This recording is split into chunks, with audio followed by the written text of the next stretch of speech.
दोस्तों नमस्कार, ये है मार्गदर्शन फॉर सिविल सर्विसेज। मैं अनुराग चौधरी। दोस्तों घटना चक्र सामान्य अध्ययन पूर्वावलोकन श्रृंखला के अंतर्गत इस वीडियो में प्रस्तुत है पर्यावरण एवं पारिस्थितिकी से संबंधित महत्वपूर्ण प्रश्न जो आपके आगामी परीक्षाओं के लिए बहुत ही उपयोगी है। इस वीडियो में हम जैव मंडल रिजर्व यानी जैव मंडल आरक्षित क्षेत्रों से संबंधित महत्वपूर्ण प्रश्नों को कवर करेंगे। तो आइए शुरू करते हैं आज का वीडियो। जैव मंडल आरक्षित क्षेत्रों से संबंधित महत्वपूर्ण प्रश्न। दोस्तों बायोस्फीयर रिजर्व शब्द का प्रयोग सबसे पहले एडवर्ड सुवेस के द्वारा किया गया था। प्रारंभ में जैव विविधता शब्द को अंग्रेजी शब्द बायोलॉजिकल डाइवर्सिटी के रूप में सबसे पहले रेमंड एफ दासमैन ने 1968 में अपनी पुस्तक a different kind of country में दिया था। बाद में जैव विविधता को अंग्रेजी शब्द बायोलॉजिकल डाइवर्सिटी से परिवर्तित करके बायोडाइवर्सिटी के रूप में सबसे पहले WG रोसन ने प्रयोग किया था। दोस्तों जैव मंडल आरक्षित क्षेत्र पारितंत्रों, जातियों और आनुवांशिक स्रोतों के संरक्षण का प्रमुख केंद्र है और भारत में वर्तमान में 18 जैव मंडल आरक्षित क्षेत्र हैं। तो आइए पहले प्रश्न पर चलते हैं। पहला प्रश्न है दोस्तों, जैव मंडल आरक्षण परिरक्षण क्षेत्र है। जैव मंडल आरक्षित परिरक्षण क्षेत्र है। देखिए, घास स्थल के, कृषि उत्पादन के, वायुमंडलीय संतुलन के या आनुवांशिक विभिन्नता के। तो सही उत्तर है ऑप्शन डी, आनुवांशिक विभिन्नता के। दोस्तों आप जान लीजिए जैव मंडल आरक्षित परिरक्षण क्षेत्र ये आनुवांशिक विभिन्नता के हैं और जैव मंडल आरक्षित परिरक्षण क्षेत्र आनुवांशिक विभिन्नता से संबंधित होते हैं। इनमें जीवों की आनुवंशिकता को बनाए रखने के लिए उन्हें संरक्षण प्रदान किया जाता है। अगला प्रश्न है दोस्तों, भारत के सभी जैव मंडलीय आरक्षित क्षेत्रों में से 4 को यूनेस्को द्वारा विश्व जाल तंत्र में मान्यता दी गई है। निम्न में से कौन उनमें से एक नहीं है? तो यहाँ पर देखिए मन्नार की खाड़ी, कंचनजंगा, नंदा देवी और सुंदरवन। तो सही उत्तर क्या हो जाएगा? इसमें से कोई भी ऑप्शन सही नहीं होगा कि कौन सा नहीं है। आप देख सकते हैं भारत सरकार ने अब तक 18 जैव मंडल आरक्षित क्षेत्र स्थापित किए हैं, जिनमें 12 को यूनेस्को ने जैव मंडल आरक्षित क्षेत्रों के वर्ल्ड नेटवर्क में शामिल किया है। इसमें आप देखिए नीलगिरी रिजर्व, नंदा देवी, सुंदरवन, मन्नार की खाड़ी, नोकरेक, पंचमढ़ी, सिमलीपाल, अचानकमार, अमरकंटक, ग्रेट निकोबार, अगस्तमलाई, कंचनजंगा और पन्ना है।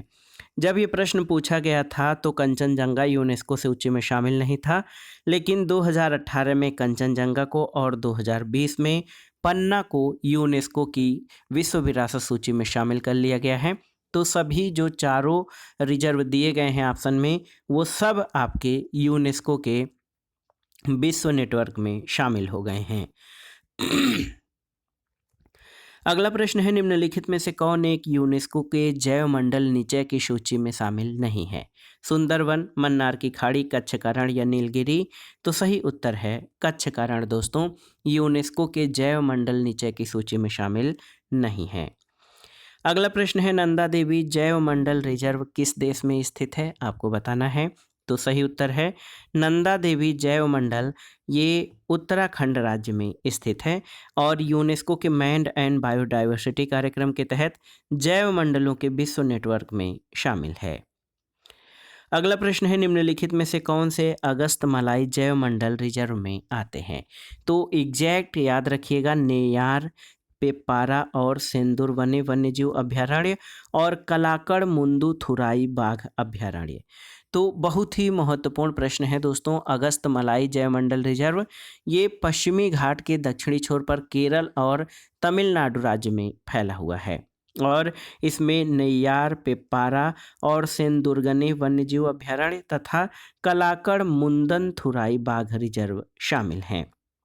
और दोस्तों आप जान लीजिए इसमें कलाकड़ मुंद्रुथुराई बाघ रिजर्व, नेय्यार, पेप्पारा और सेंदुरने वन्य प्राणी अभ्यारण्य शामिल हैं। अगस्तमलाई जैवमंडल रिजर्व यूनेस्को की सूची में 2016 में शामिल किया गया था और इसमें नेय्यार वन्यजीव अभ्यारण्य के भीतर अगस्त कुडम यानी अगस्त पर्वत शिखर स्थित है जो 1868 मीटर ऊंचा है।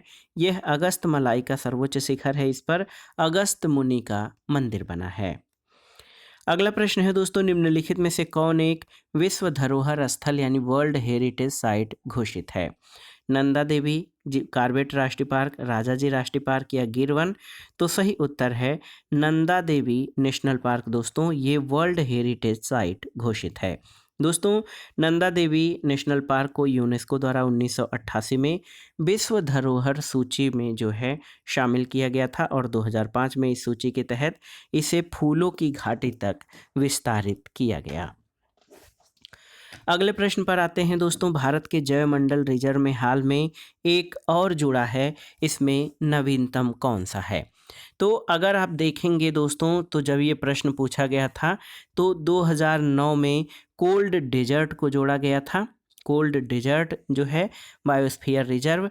तो अब लेकिन ये सूची बढ़ गई है और आप जानते हैं कि वर्तमान में भारत में 18 जैवमंडल रिजर्व स्थापित किए गए हैं। 2009 में जो कोल्ड डेजर्ट जोड़ा गया था तो उसके साथ भारत में कुल 16 जैवमंडल रिजर्व हुए थे, लेकिन 2010 में शेषाचलम पहाड़ियाँ और 2011 में पन्ना को जोड़ दिया गया। अब कुल 18 जैवमंडल रिजर्व हैं। अगला प्रश्न है, निम्नलिखित युग्मों में से कौन सा एक सही सुमेलित है? आपको बताना है। बायोस्फीयर रिजर्व एडवर्ड सुएस, तो सही उत्तर है बायोस्फीयर रिजर्व एडवर्ड सुएस के द्वारा पहली बार इसका प्रयोग किया गया। इको सिस्टम कंट्रोल सही नहीं है, इकोलॉजी एजी ट्रांसले नहीं सही है और जैव विविधता रिटर सही नहीं है। तो बायोस्फीयर रिजर्व शब्द का प्रयोग सबसे पहले एडवर्ड सुएस के द्वारा किया गया था। दोस्तों, आइए देख लेते हैं भारत के प्रमुख जैव मंडल रिजर्वों की सूची। तो भारत में अब तक 18 जैव मंडल रिजर्व स्थान या बायोस्फीयर रिजर्व को सूचीबद्ध किया गया है जनवरी 2023 की स्थिति के अनुसार। इसमें देखिए, अचानक मार अमरकंटक जो है 2005 में, अगस्त मलाई 2001 में, दिहांग दिबांग 1998, डेब्रू सौखोआ 1997, ग्रेट निकोबार 1989, मन्नार की खाड़ी 1989। इसके अलावा देखिए कंचनजंगा जो है, कंचनजंगा सन 2000 में, मानस 1989, नंदा देवी 1988, नीलगिरी 1986, नोकरेक 1988, पंचमढ़ी 1999 में, सिमलीपाल ओडिशा में 1994, सुंदरबन पश्चिम बंगाल में 1989 में, कच्छ गुजरात में 2008 में। और इसमें आप देख लीजिए कि शीत रेगिस्तान यानी कोल्ड डेजर्ट, इसके बारे में पूछा भी गया है। कोल्ड डेजर्ट तो ये जो है शीत रेगिस्तान को 2009 में, शेषाचलम पहाड़ियों को 2010 में और पन्ना को 2011 में दोस्तों जैवमंडल आरक्षित क्षेत्र घोषित किया गया है। तो जैवमंडल आरक्षित क्षेत्रों में सबसे पुराना जो है वो नीलगिरी है, 1986 में स्थापित हुआ था। तो ये बहुत ही महत्वपूर्ण प्रश्न है। और अगर आप देखेंगे दोस्तों तो नंदा देवी ये उत्तराखंड में स्थित है। और आप देख लीजिए दोस्तों, शीत रेगिस्तान का एरिया जो है बड़ा है, लेकिन कच्छ का रन देखिए, कच्छ का रन 12,554 वर्ग किलोमीटर क्षेत्रफल में एक तरह से देखा जाए तो ये सबसे बड़ा जैवमंडल रिजर्व है। और अचानक मार अमरकंटक ये जो है मध्य प्रदेश में स्थित है। कंचनजंगा और मन्नार की खाड़ी आप देख लीजिए, ग्रेट निकोबार, ये सभी जैवमंडल बहुत ही महत्वपूर्ण हैं। अब देखते हैं अगला प्रश्न, निम्नलिखित में से कौन सा अब तक स्थापित जैवमंडल आरक्षित स्थानों में शामिल नहीं है? इसमें प्रश्न आपसे पूछा गया है। तो देखिए, ऑप्शन है ग्रेट निकोबार, सुंदरबन, नंदा देवी और कच्छ की खाड़ी। तो सही उत्तर क्या हो जाएगा? दोस्तों, ये प्रश्न देखिए बहुत पुराना प्रश्न है।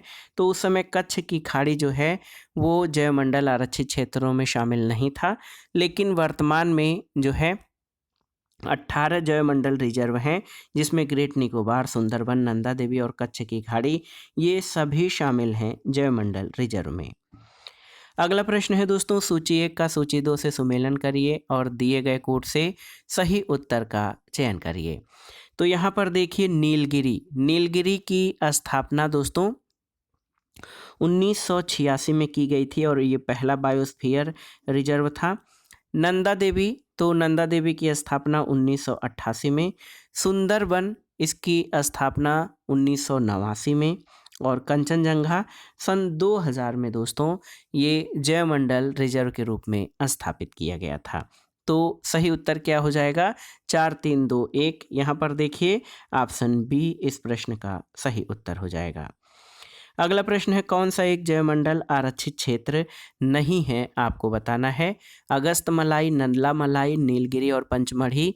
तो सही उत्तर है नल्ला मलाई जैवमंडल आरक्षित क्षेत्र नहीं है। अगला प्रश्न है, सूची 1 को सूची 2 से सुमेलित कीजिए और दिए गए कोड से सही उत्तर का चयन करिए। जैवमंडल भंडार और अवस्थिति। तो ये प्रश्न इम्पॉर्टेंट है, बहुत ही महत्वपूर्ण है और आप देख सकते हैं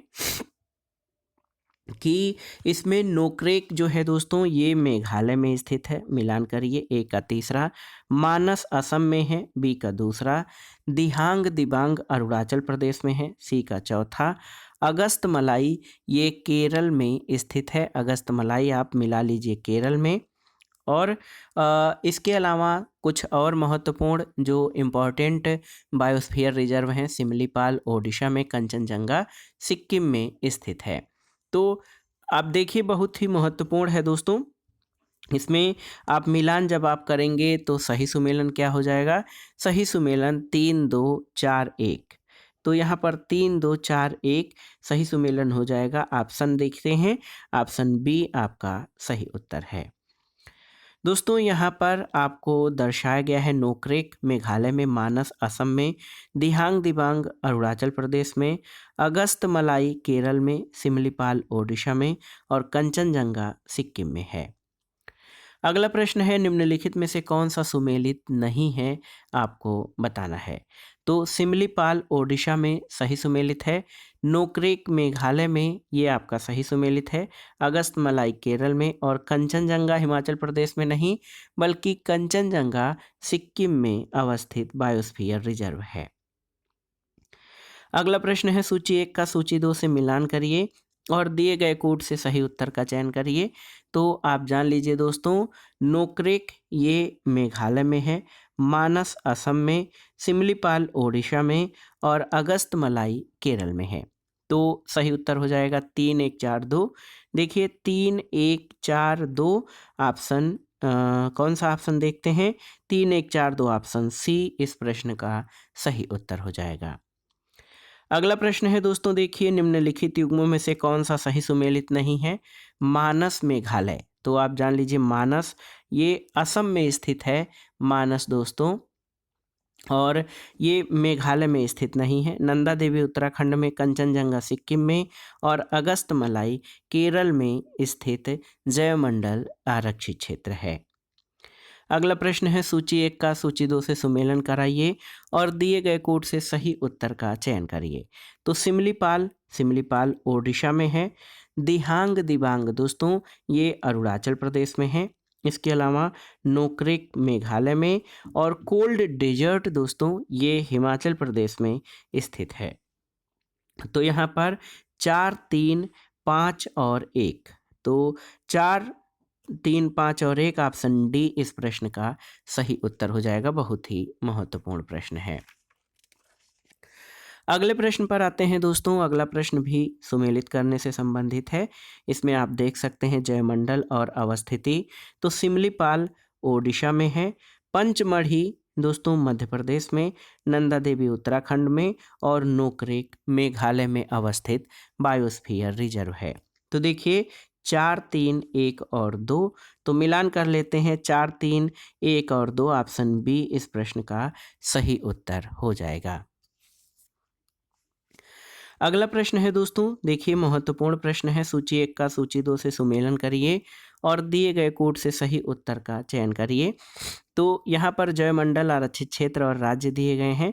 मानस आप जानते हैं असम में है, सुंदरबन पश्चिम बंगाल में है, नंदा देवी उत्तर प्रदेश नहीं अब उत्तराखंड में है दोस्तों, उत्तराखंड में, और पंचमढ़ी जो है ये मध्य प्रदेश में स्थित है। तो 3 4 2 और 1। देखिए 3 4 2 और 1 ऑप्शन बी इस प्रश्न का सही उत्तर हो जाएगा। अगला प्रश्न है दोस्तों, भारत के निम्नलिखित जैव भंडारों में से कौन गारो पहाड़ियों पर फैला हुआ है? नोक्रेक, अगस्तमलाई, दिहांग दिबांग या नंदा देवी? तो सही उत्तर है नोकरेक मेघालय में स्थित है और ये गारो पहाड़ियों पर फैला हुआ है। नोकरेक जैव भंडार गारो पहाड़ियों पर फैला है, जबकि अगस्तमलाई पश्चिमी घाट पर, दिहांग दिबांग अरुणाचल प्रदेश में, अपर सियांग पश्चिमी सियांग और दिबांग घाटी में फैला हुआ है और इसके अलावा नंदा देवी उत्तराखंड में स्थित है। अगला प्रश्न है, निम्नलिखित में से कौन एक जैव अभयारण्य यूनेस्को के जैव अभयारण्य के विश्व तंत्र की सूची में शामिल नहीं है? तो देखिए, सिमलीपाल, सुंदरबन, मन्नार की खाड़ी और नीलगिरी।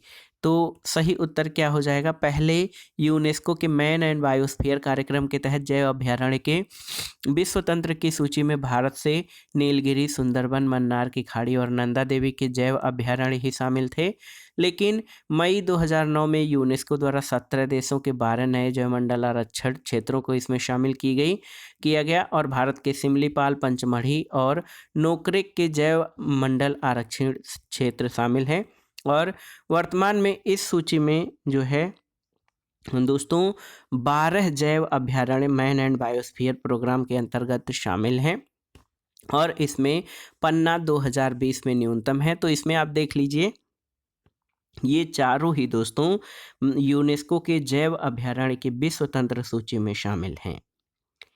अगला प्रश्न है, यूनेस्को द्वारा मैन एंड बायोस्फीयर प्रोग्राम की शुरुआत हुई थी कब? 1991, 1970, 1972 या 1986 में? तो सही उत्तर है दोस्तों 1971। याद रखिएगा, ये डेट याद रखिएगा। यूनेस्को द्वारा मैन एंड बायोस्फीयर प्रोग्राम की शुरुआत 1971 में की गई थी। इसमें कोई ऑप्शन आपका सही नहीं है। अगला प्रश्न है, निम्नलिखित में से कौन एक यूनेस्को द्वारा प्रमाणित यानी क्षेत्रफल की दृष्टि से भारत का बृहत्तम जैवमंडलीय आगार है? देखिए, नीलगिरी, नंदा देवी, सुंदरबन या मन्नार की खाड़ी? तो सही उत्तर है मन्नार की खाड़ी। दोस्तों, यूनेस्को द्वारा प्रमाणित क्षेत्रफल की दृष्टि से भारत का बृहद जैवमंडल आरक्षित क्षेत्र 10,500 वर्ग किलोमीटर मन्नार की खाड़ी का है और भारत में ये क्षेत्रफल की दृष्टि से दूसरा बड़ा जैवमंडल आगार है। और आप जान लीजिए, कच्छ कारण गुजरात जो है, ये क्षेत्रफल की दृष्टि से सबसे बड़ा जैवमंडलीय रिजर्व है। इसका क्षेत्रफल 12,454 वर्ग किलोमीटर है। अगला प्रश्न है, क्षेत्रफल की दृष्टि से निम्नलिखित जैवमंडल रिजर्व का घटता हुआ क्रम क्या होगा? तो यहाँ पर देख लीजिए, सबसे बड़ा इसमें मन्नार की खाड़ी, फिर सुंदरबन, फिर पंचमढ़ी और कंचनजंगा। तो सही उत्तर है मन्नार की खाड़ी, सुंदरबन, पंचमढ़ी और कंचनजंगा। ये आपके जैवमंडल रिजर्व हैं जो कि बड़े से छोटे के क्रम में हैं।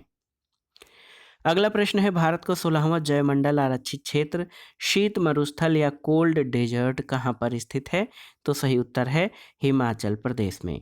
दोस्तों, हिमाचल प्रदेश में शीत मरुस्थल 28 अगस्त 2009 को भारत का 16वां जैवमंडल आरक्षित क्षेत्र घोषित किया गया और 20 सितंबर 2010 को पूर्वी घाट की शेषाचलम पहाड़ियों आंध्र प्रदेश राज्य में स्थित है, इसको 17वां।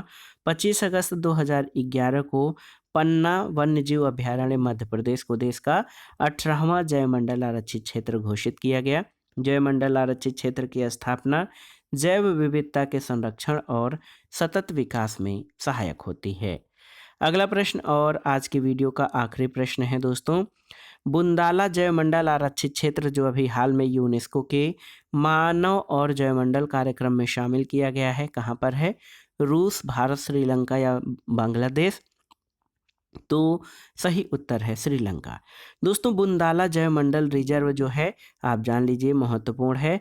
ये आपका श्रीलंका के दक्षिणी पूर्वी तट पर स्थित है। यहाँ एक केंद्रीय क्षेत्र बुंदाला रिजर्व का राष्ट्रीय पार्क है जिसमें 4 लवणीय जल लैगून शामिल हैं। लैगून दलदल की पतली पट्टी द्वारा मिले फ्रिंज होते हैं और हल्के तरंगित मैदान जो निम्न भूमि वाले शुष्क झाड़ी युक्त वनों से ढके हैं। चारों ओर से लैगूनों को घेरे हुए हैं और केंद्रीय क्षेत्र में प्रवासी और आवासी पशु प्रजातियां भी पाई जाती हैं।